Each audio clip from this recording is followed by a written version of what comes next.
Last week I talked to you we initiated a series on prayer. And the thing that we talked about last week was I said that prayer should be our very top priority. And the reason why prayer should be our top priority is because it was also the top priority for Jesus, and it was the top priority for his disciples.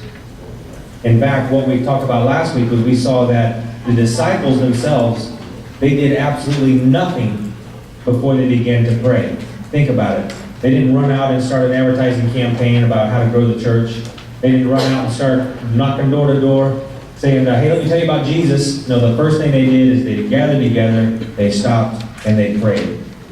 And of course, with that came some great results. We discussed that also, that because of that, there is great power in prayer. Now today we're going to continue our journey on prayer. And we know that the disciples prayed first. That we established last week. But how long did they wait for God to get an answer to the prayer?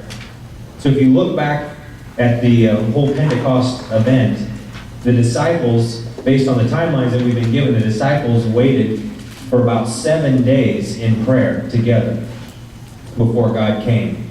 So 7 days they prayed. We'll take a real quick look at these scriptures that we highlighted last week, and I'm only going to read two to start off, and that's Acts 1:14, just one verse, so I'm not going to bother you to look that up.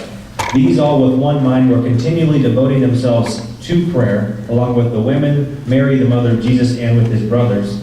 And then again in Acts 2:42, they were continually devoting themselves to the apostles' teaching and to fellowship, to the breaking of bread, and to prayer. So we see prayer before Pentecost and prayer again after Pentecost. The disciples were continuing in prayer. Now, we don't know how much time they spent in the 4 sections that I talked to you about last week. We have no idea how much time they spent thanking God. We don't know how much time they spent praising God, how much time they spent confessing to God, or how much time they spent asking him for stuff. But what we know is, and this is what I want to really get to today, is we know that they prayed until the job was done. They prayed until the job was done. So the thing I was thinking about when I was reading this and thinking about this topic is that the disciples prayed for 7 days, we know that, but the disciples would have prayed for 3 months, 3 years, whatever it took. They were committed, continually committed in prayer. Until what? Until God came and answered the prayer. So when someone asks you, well, how long should I pray about this situation? The answer is simple. You pray until you get the job done. You pray until God shows up and gives you the answer. I'm not saying we're always going to be excited about the answers God gives us in prayer. What I'm saying is we need to stay with him until he gives us that answer that we're praying for. Now, I was also thinking about, there are so many different theories and things that people say about when you should pray or how long you should pray and all that stuff. So I thought I would go through some examples today of some great people, both in the Bible and great missionaries and pastors, and what were their practices. The first thing was that I noticed is that the disciples typically prayed 3 times a day. And that was a Jewish custom. They had 3 different hours of prayer throughout the day. So they prayed 3 times a day. Now there was a great missionary named Adoniram Judson. He was the initial missionary to the Burmese people, Burma. There were 0 Christians when this guy went there as a missionary, and he saved 1/3 of the people. 1/3 of the people converted because of this guy. Now that's powerful. And he prayed 7 times a day. He actually had, at a certain hour, 7 different times throughout the day, he would stop and pray. That's amazing. Martin Luther, which I briefly mentioned him last week, he was known as the father of the Reformation. And Martin Luther, he prayed 2 hours every morning before he got started. And one of the comments that Martin Luther made was, he said, if I have an extremely busy day, I'm going to go ahead and pray for an extra hour. So on busy days, he prayed for 3 hours instead of 2. Because he said, and I have proven that the more you pray, the more God uses your time wisely.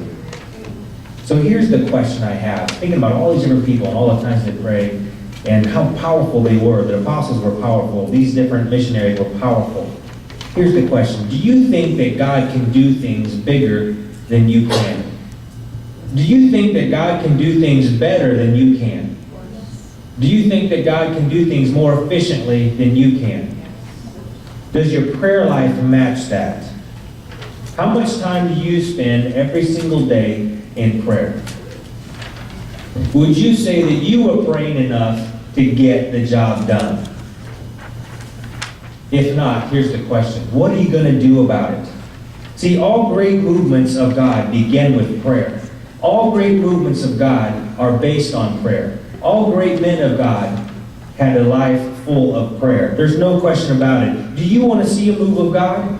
Do you want to see people's lives being transformed? Do you want to see people's lives set free? Do you want to see people's lives turned around 180 degrees? If you do, we must pray. What I want to encourage you this morning is we need to establish a daily time to pray. I mean, actually say, this is exactly the time that I'm going to set aside for God to pray. I don't care when it is. I don't care if it's at 6 a.m. or if it's 6 p.m. It doesn't really matter. But what we need to do is we need to establish a daily time to just say, wait a minute, this is my time to get away and pray. Now, here's the interesting thing that I was thinking about this week. Jesus was God in the flesh, right? We know that. And Jesus himself established a daily practice of prayer. Think about that. So we know, well, Jesus is all powerful, right? He can do anything. So we can never be as great as Jesus because he was God in the flesh. Of course not, right? We couldn't even do the things he did. We couldn't do those things. We could never do what Jesus did. Oh, wait a minute.